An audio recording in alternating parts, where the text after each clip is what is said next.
Britain saluted its Platinum Jubilee heroes last night as the Queen's birthday honours focused on rewarding those who share Her Majesty's commitment to public service and celebrities took a back seat as the honours list acknowledged community stalwarts, NHS doctors and nurses and charity volunteers who have given unwavering support to veterans, young people and the environment. Among the celebrities who were included, many received gongs for their charity work, including actor Damian Lewis, footballer Rio Ferdinand and Coronation Street star Anthony. A master wheelwright who repairs the Queen's carriages has said he was gobsmacked to be appointed an M. Gregory Rowland, 52, from Honiton in Devon, uses traditional methods to make and fix wooden wheel. His family firm has held a royal warrant since 2005 and produces or restores about 200 wheels. Mr. Rowland, pictured, who was honoured for services to heritage crafts, added, "I'm just humbled,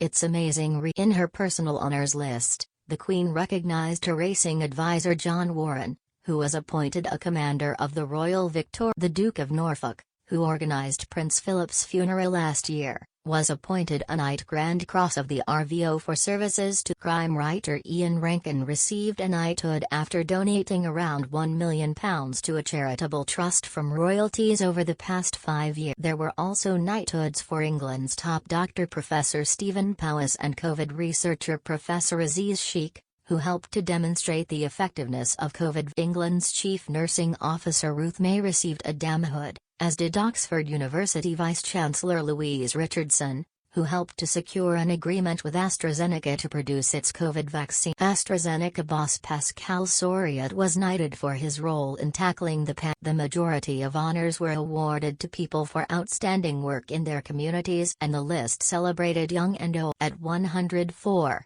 dance teacher Angela Redgrave was the oldest recipient, with a British Empire Medal, BEM, to mark her 70-year teaching career. 11-year-old twins Elena and Reuben Evans-Guillen were the youngest. The brother and sister from Warrington, Cheshire, received BEMs after raising almost £50,000 for the NHS and medical charities through challenges including running, swimming and kayaking. The twins' father Mark said their fundraising work had been life-changing, and helped them after they were diagnosed with attention deficit hyperactivity disorder. Campaigner Alexis Bowater was made an OBE for her work on reforming legislation on stalking. The former ITV West Country presenter, 52, the victim of a stalker, worked with the Susie Lampley Trust to launch the world's first national stalking hub. She became chief executive of the Network for Surviving Stalking and campaigned for new UK laws that came into force in 2012. An honours committee source said a deliberate effort was made to reward work in public service, the environment and work with young people to reflect the platinum. They included a damhood for Anne Lim,